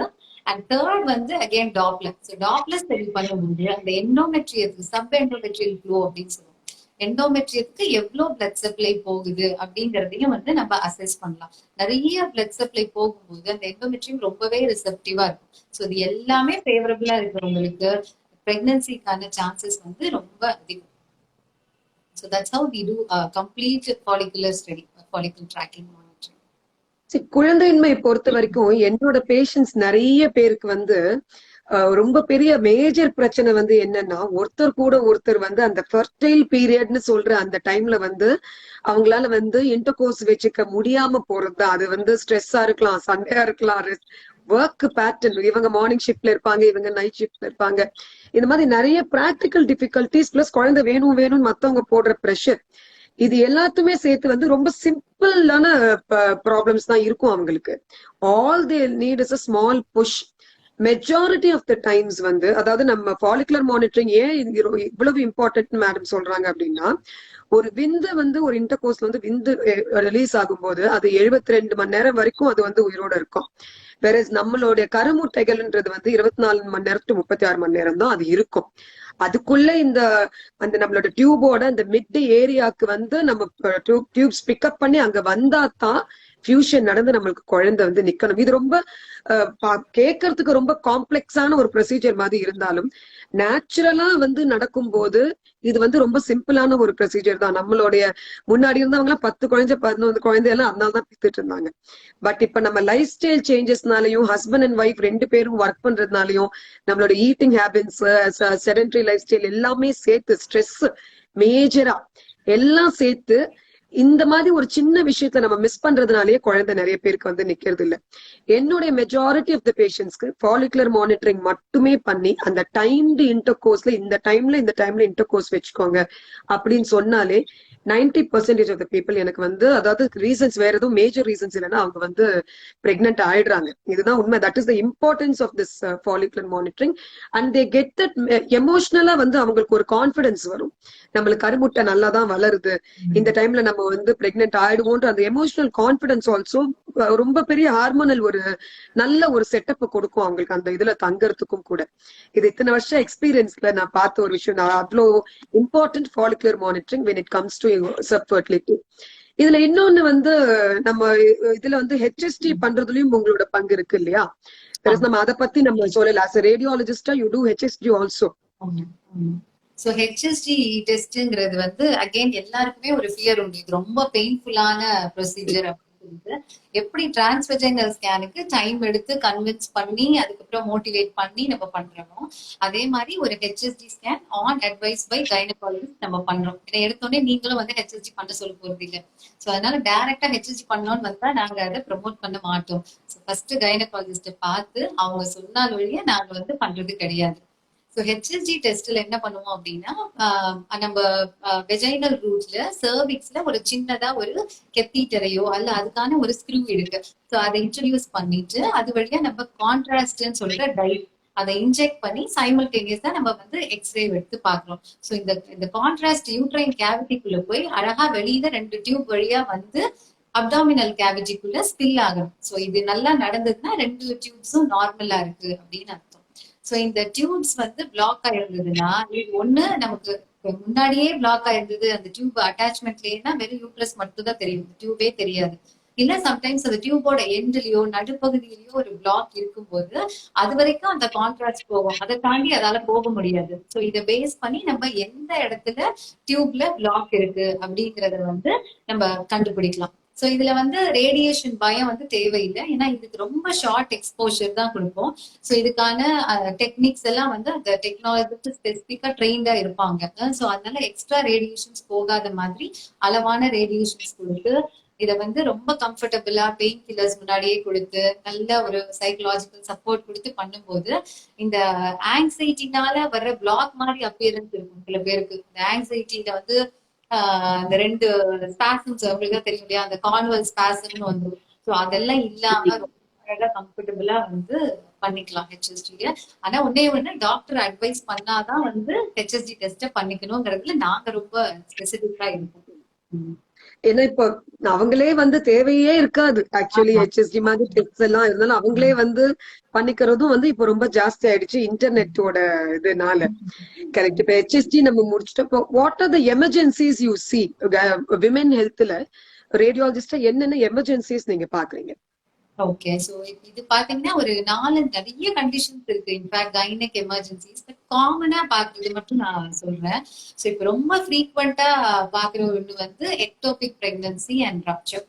இந்த எக்டோபிக் பிரெக்னன்சினா எக்ஸ்ட்ரா யூட்ரைன் பிரெக்னன்சி. நார்மலா நமக்கு கர்ப்பப்பையில ஃபார்ம் ஆக வேண்டிய அந்த கரு வர பிரெக்னன்சி வந்து யூட்ரஸ்க்கு வெளியில ஃபார்ம் ஆயிடுது. ஸோ காமன் சைட் வந்து அந்த ஃபேலோப்பியன் டியூப்ஸ். ஸோ அது இல்லாம இது ஓவரியில வரலாம், சிசேரியன் ஸ்கார்ல வரலாம், ஆர் ஈவன் அந்த கர்ப்பப்பை வாய் சர்வைக்கல் ரீஜன்ல வரலாம். சில பேருக்கு வந்து உள்ளேயும் ஒண்ணு இருக்கும் வெளியிலயும் ஒண்ணு ஃபார்ம் ஆயிடலாம், ஹெட்ரோடாபிக் பிரெக்னன்சி. ஸோ இதெல்லாம் variety of ectopic pregnancies. So இது வந்து நம்ம ஏர்லியா அவங்க வராம போயிட்டாங்க அப்படின்னா திடீர்னு ஒரு நாளைக்கு இந்த நார்மல் சைட் இல்லாம அன்யூஷுவல் சைட்ல ஃபார்ம் ஆகும்போது அதால ஒரு அளவு வரைக்கும் தான் அகாமடேட் பண்ண வர முடியும். ஃபார் எக்ஸாம்பிள் ஒரு யூட்ரஸ் வளர்ற அளவுக்கு விரிவடைகிற அளவுக்கு ஒரு டியூபால விரிவடைய முடியாது. சோ ஒரு 8-9 வாரம் வரும்போதே அது வந்து ரப்சர் ஆயிடும், அதுக்கு மேல இடம் கொடுக்க முடியாம. சோ அப்ப என்ன ஆகுதுன்னா ஹெவியா இன்டர்னல் ப்ளீடிங் வந்துடும். So severe pain and sometimes pulse BP எல்லாமே லோவாகி வருவாங்க. ஸோ அந்த மாதிரி கண்டிஷன் ரொம்ப காமன். ஸோ இவங்களுக்கு ஸ்கேன் பண்ணும்போது பாத்தீங்கன்னா யூட்ரஸ்க்குள்ள நமக்கு பிரெக்னன்சி சாக் தெரியாது. யூட்ரஸ்க்கு வெளியில ஒரு சாக் தெரியலாம். அதை சுத்தி பிளட் கிளாட்ஸ் ரப்சர் ஆயிடுச்சு அப்படின்னா அதை சுத்தி பிளட் கிளாட்ஸ் ஹெமட்டோமா தெரியலாம். ஆர் சம்டைம்ஸ் இன்டர்னல் ப்ளீடிங் நிறைய இருந்ததுன்னா ஹீமோபெரிட்டோனியம் சொல்லுவோம். வயிற்றுக்குள்ள அந்த ஃப்ரீயா வந்து பிளட் ஃப்ளோட் ஆகிட்டு இருக்கும். ஸோ அதெல்லாம் வந்து நம்ம ஸ்கேன்ல ஐடென்டிஃபை பண்ணி இம்மீடியட்டா சொல்லும்போது நீங்க இம்மீடியட்டா அவங்க சர்ஜரி எடுத்து அவங்கள லைஃபை வந்து நீங்க காப்பாத்திடலாம். சோ இதே வந்து இப்ப நம்ம அந்த டேட்டிங் ஸ்கேன் நேற்று தீப்தி பேசியிருப்பாங்கன்னு நினைக்கிறேன். இந்த டேட்டிங் ஸ்கேன்ங்கிற ஒரு விஷயம் not only to date the pregnancy but also to confirm location of pregnancy. So அந்த பீரியட்ஸ் மிஸ் ஆகி எதுக்கு என்னை வந்து 6 வாரத்திலேயே அனுப்பி விடுறாங்க ஸ்கேனுக்கு கேட்கறவங்க எல்லாம் இருக்காங்க. சோ எதுக்காக அப்படின்னா மெயினா இந்த இது பீட்டா ஹெச்சிஜி வேல்யூ சில பேர் இப்ப ரொட்டீனாவே எல்லாரும் பாத்துக்கிறாங்க, பேஷன்ஸே பாத்துக்கிறாங்க போய். சோ அந்த மாதிரி பாக்க ஸ்லோ ரைசிங் ட்ரெண்ட் ஆர் ரைஸே ஆகாம ரொம்ப லோ வேல்யூஸ்லயே ஒரு பிளாட்டுவாவே இருக்கும்போது நேச்சுரலி நமக்கு ஒரு எக்டோபிக் சந்தேகம் வரும். ஸோ ஏர்லியாவே நம்ம ஸ்கேன் பண்ணும்போது ஒரு 6 வீக்ஸ்லயோ 5 வீக்ஸ்லயோ பண்ணும்போதே அதுல அந்த ஹார்ட் பீட் எல்லாம் வரதுக்கு முன்னாடியே கூட நமக்கு ஹை ரெசல்யூஷன் ஸ்கேன் டிரான்ஸ்வஜைனல் ஸ்கேன் பண்ணி யூட்ரஸ்க்கு வெளியில ஃபார்ம் ஆயிடுச்சுன்னு கன்ஃபார்ம் பண்ணிட்டோம்னா நீங்க மெடிக்கல் மேனேஜ்மெண்ட்லயே சர்ஜரி அவாய்ட் பண்ணி அந்த கண்டிஷன் ட்ரீட் பண்ணிடலாம். இது வந்து ஒரு காமன் எமர்ஜென்சி. அடுத்தது பார்த்தோம்னா நமக்கு ஓவேரியன் சிஸ்ட் டார்ஷன், அதாவது ட்விஸ்டிங் சொல்றோம் இல்லையா. சோ இப்போ ஒரு ஓவரிங்கிறது எப்படி இருக்கும் அப்படின்னா ஒரு ஸ்ட்ரிங்ல தொங்குற ஒரு ஒரு பெண்டுலம் மாதிரி ஒரு ஸ்ட்ரிங்ல தொங்குற பால் மாதிரி. இந்த ஸ்ட்ரிங்ல தான் நமக்கு இந்த ஓவரிக்கு போற பிளட் வெசல்ஸ் இருக்கு. சோ இது திடீர்னு வந்து இந்த ஸ்ட்ரிங் லாங்கா இருக்கிறவங்களுக்கு சுத்திக்கிறதுக்கான வாய்ப்பு இருக்கு. சோ இந்த ட்விஸ்டிங்க்கு பேரு தான் டார்ஷன். சோ இந்த டார்ஷன் ஆறதுனால என்ன ஆகும்னா இந்த ஓவரியில இருந்து பிளட் வெளியில போக முடியாது அண்ட் வெளியில இருந்து ஓவரிக்கு பிளட் சப்ளை கிடைக்காது. சோ இந்த ஓவரி பிளட் வெளியில போக முடியாததால ஸ்வெல்லிங் வர ஆரம்பிக்கும். ஓவரி சைஸ் இன்க்ரீஸ் ஆகும். உள்ள வந்து அந்த டிஷ்யூ எல்லாம் டேமேஜ் ஆகும். ஸோ ஃபர்தரா உள்ளேயும் பிளட் வராததுனால இந்த டிஷ்யூஸ் எல்லாம் ஓவேரியன் டிஷ்யூ வந்து டேமேஜ் ஆயிட்டே வர ஆரம்பிக்கும். இந்த ஃபாலிகல்ஸ் எல்லாம் வெளியில புஷ் ஆயிடும். ஸோ அது ஒரு டிப்பிக்கல் அப்பியரன்ஸ் இருக்கு நமக்கு ஸ்கேன்ல. ஸோ அதை வச்சு நம்ம we can identify. And of course colour Doppler பண்ணும்போது இந்த ஸ்ட்ரிங் இருக்கு இல்லையா, ஸ்ட்ரிங் கண்டெய்னிங் இந்த பிளட் வெசல்ஸ், இந்த ட்விஸ்ட் ஆனதையே கூட நம்ம சில நேரங்கள்ல டெமான்ஸ்ட்ரேட் பண்ண முடியும். வேர்ல்பூல் சைன் அப்படின்னு சொல்லுவோம். அதை நல்லா அப்படி முறுக்கிட்டு இருக்கிறதே வந்து நம்ம டிரான்ஸ்வெஜைனல் ஸ்கேன்லயோ ஈவன் அப்டாமினல் ஸ்கேன்ஸ்லயோ கூட நம்மளால டெமான்ஸ்ட்ரேட் பண்ண முடியும் எங்க ட்விஸ்ட் ஆயிருக்குங்கிறது. அண்ட் ஓவரிக்குள்ள பார்க்கும்போது நமக்கு பிளட் ஃப்ளோவே இருக்காது டாப்லர் ஸ்டடி பண்ணும்போது. சோ இதெல்லாம் வந்து clues for ovarian torsion. This is again very very emergency condition. So இதை ப்ராம்ப்டா நம்ம கண்டுபிடிச்சு சொல்லி நீங்க உடனே ட்ரீட் பண்ணும்போது நேச்சுரலி அந்த ஓவரியை வந்து நம்ம சேவ் பண்ணலாம். Because ovary is very very important egg production இல்லையா. ஸோ பின்னாடி சப்ஃபர்டிலிட்டி இஷ்யூஸ் எல்லாம் வராம அந்த ஓவரியை நம்மளால ஏர்லியாவே ட்ரீட் பண்ணி சேவ் பண்ண முடிஞ்சது அப்படின்னா அது ரொம்ப ஒரு பெரிய விஷயம். சம்டைம்ஸ் இந்த ஓவரியில வந்து ஒரு பெரிய சிஸ்ட் லூஸ் இதே மாதிரி ஹேங்கிங் சிஸ்ட் இருக்குன்னா அது கூட ட்விஸ்ட் ஆகுறதுக்கு வாய்ப்பு இருக்கு. சிவியர் பெயின் வாமிட்டிங் அந்த மாதிரி வருவாங்க. ஸோ சில பேர் வந்து சிவியர் இன்ஃபெக்ஷன் இந்த பிஐடின்னு சொல்லுவோம் இல்லையா, பெல்விக் இன்ஃப்ளமேட்டரி டிசீஸ். அடுத்த क्वेश्चन அதுவாதான் இருந்தது உங்களுக்கு. நிறைய பேருக்கு வந்து ஒரு அடிவயிறு வலி ஒயிட் டிஸ்சார்ஜ் வந்து இருந்துட்டே இருக்கும். சில பேர் அதை இக்னோர் பண்ணிட்டே இருப்பாங்க. சில பேருக்கு வந்து இது ரொம்ப ட்ரபிள்சமா இருந்து டாக்டர் கிட்ட வந்துருவாங்க. கிளினிக்கலா நீங்க பார்த்தே அது வந்து இன்ஃபெக்ஷன் கன்ஃபார்ம் பண்ணிருவீங்க. ஸோ இந்த ட்ரீட் பண்ணாம விடுற கேசஸ்ல ரொம்ப எக்ஸ்ட்ரீமா போகும்போது சம்டைம்ஸ் இந்த சீட் கட்டி ஆப்சஸ் மாதிரி ஃபார்ம் ஆயிடும். ஸோ இவங்க வந்து அதே மாதிரி sudden onset of severe lower abdomen pain and sometimes வந்து ஃபீவர் சில்ஸ் இதோட கூட வந்து நம்ம கிட்ட ஸ்கேனுக்கு வருவாங்க. ஸோ அஃப்கோர்ஸ் அல்ட்ராசவுண்ட்லயே வந்து நம்ம இந்த மாதிரி ஒரு ஃபர்ஸ்ட் கலெக்ஷன் இருக்கா என்னங்கறத வந்து ஐடென்டிஃபை பண்ண முடியும். ரொம்ப சிம்பிளா ஒரு கண்டிஷன் இருக்கு, ஓவலேஷன் பெயின் மிட்டில்ஸ்மர்ஸ் சொல்றாங்க இல்லையா. ஸோ இது வந்து இந்த யங் கேர்ள்ஸுக்கு வந்து காமன். ஸோ கரெக்டா நம்ம வந்து ஹிஸ்டரி கேட்கும்போது அதனால தான் சொல்றேன், every time we ask the history. உள்ள பேஷண்ட் வரும்போதே பேஷண்டால பதில் சொல்ல முடியலன்னா கூட ஒரு 2 நிமிஷம் அந்த அம்மா கிட்டயோ கூட இந்த அட்டெண்டர் கிட்டயோ நம்ம பேசிடுவோம். ஸோ அந்த மிட் சைக்கிள்ல ஒரு சின்ன பொண்ணு சிவியர் பெயினோட வந்தது அப்படின்னு சொன்னா so most of the time அது ஓவிலேஷன் பெயின் தான். ஸோ நமக்கு ஸ்கேன்ல பார்க்கும்போது அந்த எக் ரிலீஸ் ஆனதுக்கான எவிடன்ஸ் வந்து ஓவரியில இருக்கும். அண்ட் அதுல இருந்து ரிலீஸ் ஆன அந்த ஃப்ளூயிடும் வந்து நமக்கு அந்த பவுச் ஆஃப் டக்லஸ்லயோ இல்ல பெல்விக் கேவிட்டிலயோ தெரியும். ஸோ இந்த ஃப்ளூயிட் இரிட்டேஷன்னால தான் இவங்களுக்கு இவ்வளோ பெயின் வர்றதுக்கு ரீசன். ஸோ இதுவுமே காமனா இப்ப வந்து பாக்குற கண்டிஷன் தான். இன்னொன்னு நம்ம எல்லாருக்கும் even right beginning from just விமனோட அனட்டமிக்கல் அமைப்பே அப்படி அப்படின்றதுனால very common in women UTI வந்து நீங்க ஸ்கேன்ஸ்ல எந்த அளவுக்கு பிக்கப் பண்றீங்க? அது பிரெக்னன்சில இனியும் முக்கியம், ஆக்சுவலி ரொம்ப காமன் அப்படின்றதுனால நிறைய இப்போ UTI also ultrasound can pick up இல்லையா? பர்டிகுலர்லி சிஸ்டைட்டிஸ், அதாவது நம்ம பிளாடர் இன்ஃபெக்ஷன் வர சில பேர் வந்து இனிஷியல் ஸ்டேஜஸ்ல வந்து அது அவங்களா தண்ணி குடிக்கிறது அப்படின்னு வந்து விட்டுடுவாங்க.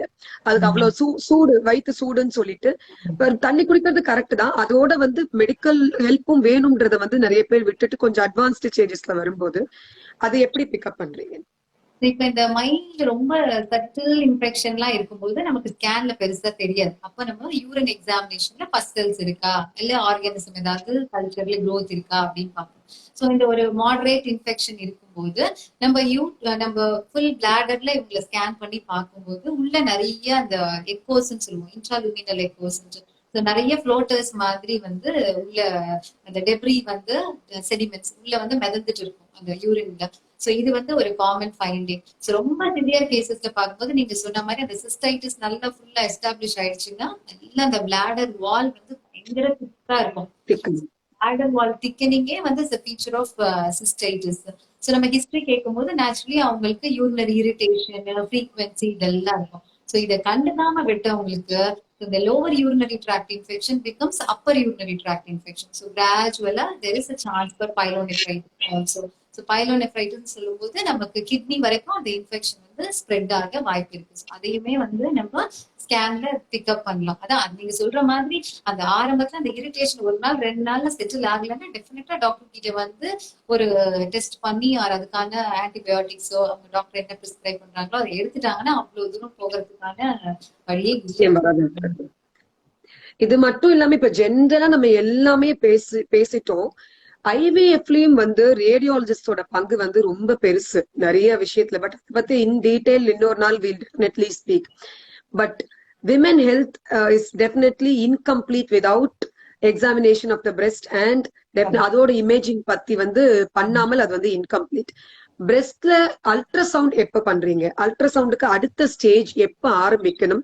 அதுல எவ்வளவு இம்பார்ட்டன்ட் அது ஒரு விமன் வந்து அல்ட்ராசவுண்ட் பண்ணிக்கிறதோ இல்ல மேமோகிராம் பண்ணிக்கிறதோ?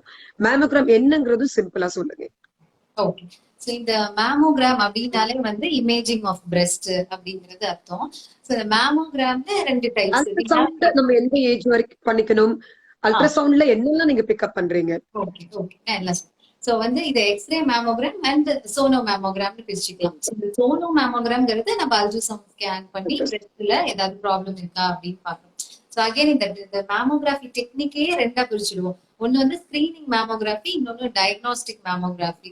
சோ ஒரு கம்ப்ளைண்டே இல்லாத ஒரு ஏசிம்டமேட்டிக் அப்பேரண்ட்லி ஹெல்த்தி உமனுக்கு ரெகுலரா நம்ம பண்ற breast examination using X ray or ultrasound வந்து ஸ்கிரீனிங் மேமோகிராஃபின்னு சொல்றோம். எதுக்காக பண்றோம்னா இவங்களுக்கு ஏதாவது பின்னாடி ஒரு திடீர்னு ஒரு அப்நார்மாலிட்டியோ ஒரு ஏர்லி கேன்சரோ வருது அப்படின்னா அதை நம்ம முன்கூட்டியே கண்டுபிடிக்கிறதுக்காக. சோ அந்த ஆரம்ப ஸ்டேஜ்லயே நம்ம வந்து கண்டுபிடிக்கிறதுக்காக பண்றது ஸ்கிரீனிங் மேமோகிராஃபி அப்படின்னு சொல்றோம். இது டோட்டலி ஏசிம்டமேட்டிக். இதுல டயக்னாஸ்டிக் மேமோகிராஃபி அப்படின்னு சொல்லும் போது இவங்களுக்கு ஒரு கம்ப்ளைண்ட் இருக்கும், ஒரு கட்டி இருக்கும், ஒரு பெயின் இருக்கும், ஒரு நிப்பிள் டிஸ்சார்ஜ் இருக்கலாம். சோ இவங்களுக்கு ஏன் இந்த கண்டிஷன் வந்ததுன்னு பண்றது டயக்னோஸ்டிக். சோ ஏதோ ஒண்ணு இருக்கு ஆல்ரெடி, அது என்னன்னு கேரக்டரைஸ் பண்றதுக்காக பண்ற மேமோகிராஃபி டயக்னோஸ்டிக்னு சொல்றோம். சோ இப்ப எக்ஸ்ரே அண்ட் அல்ட்ராசவுண்ட் பார்க்கும்போது அல்ட்ராசவுண்டோட ரோல் வந்து அல்ட்ராசவுண்ட நம்ம அந்த 35ல இருந்து 40 இயர்ஸ்க்குள்ள இருக்கிற விமனுக்கு ஒன்ஸ் இன் இயர் ஒரு ஸ்கிரீனிங் டூலா வந்து பிரெஸ்ட் கேன்சர் டிடெக்ஷனுக்கு யூஸ் பண்றோம். சோ ஏன் ரொம்ப முன்னாடி ஏஜ் குரூப் எடுத்துக்கல அப்படின்னா இந்த ஏஜ் குரூப்ல வந்து இன்சிடென்ஸ் ஆஃப் கேன்சர் கம்மி. ஒண்ணு. செகண்ட் வந்து இவங்களுக்கு அந்த கிளாண்டுலர் காம்பனன்ட் எல்லாம் நிறைய இருக்கிறதுனால நமக்கு வந்து நல்ல கம்ப்ளீட் இவாலுவேஷன் வந்து பண்றது கஷ்டம். சோ அதனால அந்த ஒரு பிரச்சனை இருக்கும் போதுதான் அவங்களுக்கு நம்ம ஒரு பிரெஸ்ட் ஸ்கேன் கேட்கிறோம் less than 35. சோ 35 to 40ங்கிறவங்களுக்கு ஒரு equal amount of glandular and fatty component இருக்கும். சோ இவங்களுக்கு imaging is a bit easy compare to அந்த யங் ஏஜ் குரூப். ஸோ 35ல இருந்து 40க்குள்ள இருக்கிறவங்க அவங்க ரொட்டீனா மாஸ்டர் ஹெல்த் செக்அப் பண்ணும்போது இந்த பிரெஸ்ட் அல்ட்ராசவுண்ட கம்பைன் பண்ணிக்கலாம். ஸோ 40 இயர்ஸ் தாண்டினவனையும் அவங்க ரெகுலரா once in year X ray mammography பண்ணிக்கலாம். ஸோ இன்ஃபேக்ட் யூஎஸ்ல எல்லாம் பாத்தீங்கன்னா they do once in 2 years அந்த மாதிரி. ஸோ நம்ம கண்ட்ரில இன்னுமே ஒன்ஸ் இன் இயர் அப்படிதான் நம்ம வந்து சஜஸ்ட் பண்றோம். சோ இந்த மேமோகிராஃபி அப்படிங்கும்போது அகைன் இதுலயும் வலிக்குமா அப்படிங்கிற ஃபியர் தான் முதல்ல வரும். ஏன்னா அந்த மேமோகிராஃபின்னு கூகுள்ல போட்ட உடனேயுமே வந்து அந்த எக்யூப்மெண்ட்டை காட்டும். அந்த எக்யூப்மெண்ட்ல 2 பிளேட் இருக்கும், நடுவுல பிரெஸ்ட்டை கம்ப்ரஸ் பண்ற மாதிரி ஒரு படம் இருக்கும். அதை பார்த்த உடனேயுமே அந்த மோட்டிவேட். அதுக்கப்புறம் அதுக்கு ப்ரொசீடே ஆக மாட்டாங்க. ஐயோ இது ரொம்ப பெயின்ஃபுல்லா இருக்கு, இந்த படத்தை பார்த்தாலே ஸ்டாப் பண்ணிடுவாங்க. சோ ஆக்சுவலா அது பெயின் எல்லாம் இருக்காது, நல்ல உள்ள பேடிங் எல்லாம் கொடுத்துருப்பாங்க. சோ நம்ம பிரெஸ்ட வந்து மொபைல் ஆர்கன்ங்கிறதுனால அதை இம்மோபிலைஸ் பண்றதுக்காகவும் அந்த ரேடியேஷன் டோஸ் கம்மி பண்றதுக்காகவும் தான் நம்ம அந்த கம்ப்ரெஷன் கொடுக்குறோம். சோ அந்த பிரெஸ்ட் அதுக்கான அந்த ஸ்பெஷல் எக்யூப்மெண்ட் வந்து it has 2 compression place. So அதுக்கு நல்ல பிரெஸ்ட் வச்சு கம்ப்ரெஸ் பண்ணிட்டு நம்ம வந்து எக்ஸ்ரே எக்ஸ்போஷர் பண்றோம். யூஸ்வலா 2 வியூஸ் ஈச் பிரெஸ்ட். ஸோ மொத்தம் 4 எடுக்கிற மாதிரி இருக்கும். ஸோ இது அட்வான்டேஜ் என்ன அப்படின்னு பாத்தீங்கன்னா, இந்த 40 இயர்ஸ்க்கு மேல ஏர்லி கேன்சர்ஸ் எல்லாம் வந்து அந்த ஆர்கிடெக்சரல் டிஸ்டார்ஷன் சொல்லுவோம். ஸோ அந்த பிரெஸ்ட் பேரண்ட் கைமால ஒரு சட்டிலா ஒரு சேஞ்ச் தெரியும். ஸோ இதை வந்து நம்ம அல்ட்ராசவுண்ட்ல கண்டுபிடிக்க முடியாது. ஸோ இதை வந்து நம்ம எக்ஸ்ரேல வந்து ஏர்லியா கண்டுபிடிக்கலாம். ஸோ அட்லீஸ்ட் நமக்கு ஒரு டவுட் இருந்ததுன்னா அவங்களை ஒரு ஷார்ட் இன்டர்வெல்ல திரும்ப கூப்பிட்டு ஃபாலோ பண்ணலாம். சோ அது ரொம்ப இம்பார்ட்டன்ட். இன்னொன்னு வந்து இந்த கால்சியம் டெபாசிட்ஸ் இருக்கு, கால்சிபிகேஷன், இதெல்லாம் ரொம்ப ஃபைனா இருக்கும். அண்ட் இந்த மெலிக்னன்சி கால்சிபிகேஷன்ஸ் எல்லாம் வந்து they have peculiar distribution. So அதை வந்து அல்ட்ராசவுண்ட்ல கண்டுபிடிக்கிறது ரொம்ப கஷ்டம். இது குட்டி குட்டி தான். ஏன்னா பிரெஸ்ட் மேமோகிராஃபின்னு வரும்போது it's a magnified radiography. So அந்த குட்டி குட்டி ஃபைன் கால்சிபிகேஷன்ஸ் நமக்கு நல்லா ஜூம் பண்ணி இந்த மேமோகிராஃபில மேமோகிராம் ஃபில்ம்ஸ்ல பார்க்க முடியும். சோ இது வந்து இது ரெண்டும் ரொம்ப பெரிய அட்வான்டேஜ் வித் எக்ஸ்ரே. சோ எப்பவுமே வந்து ஒரு ஒரு ஒரு கட்டி இருக்கு அப்படிங்கும் போது நமக்கு வந்து ஒரு வேகா ஒண்ணு தெரியுது எக்ஸ்ரேல அப்படின்னா டெஃபினட்டா அல்ட்ராசவுண்டையும் கம்பைன் பண்ணிடுவோம் இந்த மாதிரி பேஷண்ட்ஸ்க்கு. சோ அல்ட்ராசவுண்ட் பண்ணும்போது அந்த கட்டி மாதிரி தெரியறது நார்மல் கிளாண்ட் டிஷ்யூ தானா இல்ல அங்க ஆக்சுவலாவே ஒரு கட்டி இருக்கான்னு கண்டுபிடிக்கலாம். அண்ட் செகண்ட் திங், அந்த கட்டி வந்து சாலிடா இல்ல அது திக்கா இருக்கா அப்படிங்கிற டிஃபரன்சியேஷனை வந்து நம்ம அல்ட்ராசவுண்ட் வச்சு கண்டுபிடிக்கலாம். ஸோ ப்ரோட்டோகால் படி 35 to 40 இயர்ஸ் அல்ட்ராசவுண்ட் ஸ்கேன் பண்ணிக்கலாம் once in year as part of master health checkup. And 40 and above they can go for X-ray mammography along with the ultrasound screening for the breast. So இது வந்து ரொட்டீனா எல்லா ஹாஸ்பிட்டல்ஸ்லயும் எல்லா master health checkup development ப்ரோக்ராம்ஸ்லயும் include பண்ணியிருக்காங்க. அதே மாதிரி பிரெஸ்ட்ல இன்னொரு காமன் டயக்னோசிஸ் ஃபைப்ரோஅடினோமா. ஃபைப்ரோஅடினோமான்னு வந்து நீங்க நம்ம கொடுத்துட்டாலும் ரிப்போர்ட்ல இப்ப பை டெஃபினிஷன் பிராட் ஸ்கோரிங்னு ஒண்ணு கொடுக்குறாங்க இல்லையா, 1 2 3. அதுல வந்து கீழே வந்து அது என்னன்னு கொடுத்துறாங்க அந்த ரிப்போர்ட்ல. நிறைய பேஷண்ட்ஸ் வந்து ஆக்சுவலி வந்து அவங்களுக்கு எதுவும் ப்ராப்ளமாவே இருக்காது. ஆனா அதை படிக்கும் போதே they get very scared, very anxious. ஏன்னா அதுல வந்து மெலிக்னன்சிக்கு இவ்வளவுதான் இவ்வளவு ஃபாலோ பண்ணிட்டு வந்து கொடுக்குறாங்க இல்லையா. பிராட்ஸ்ன்றது வந்து ஆக்சுவலி நம்மளுக்கு உண்டானது.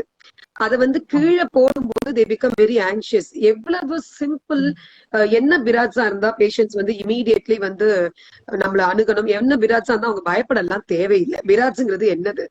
அதே மாதிரி ஃபைப்ரோஅடினோமான்றதும் வந்து எவ்வளவு காமன்.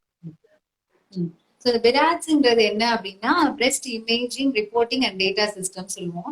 ஸோ இது வந்து இந்த பிரெஸ்ட் இமேஜிங் அண்ட் ரிப்போர்ட்டிங்கை வந்து ஸ்டாண்டர்டைஸ் பண்றதுக்காக வேர்ல்டு வைட், நாட் ஒன்லி நம்ம பிளேஸ்ல, வேர்ல்டு வைட் இந்த ரிப்போர்ட்டிங் பேட்டர்ன் வந்து சிமிலரா இருக்கணும் அப்படிங்கிறதுக்காக இன்ட்ரடியூஸ் பண்ண ஒரு சிஸ்டம் ஆஃப் ரிப்போர்ட்டிங். ஸோ இந்த பிராட்ஸ்ல வந்து நமக்கு 6 கேட்டகரிஸ் இருக்கு.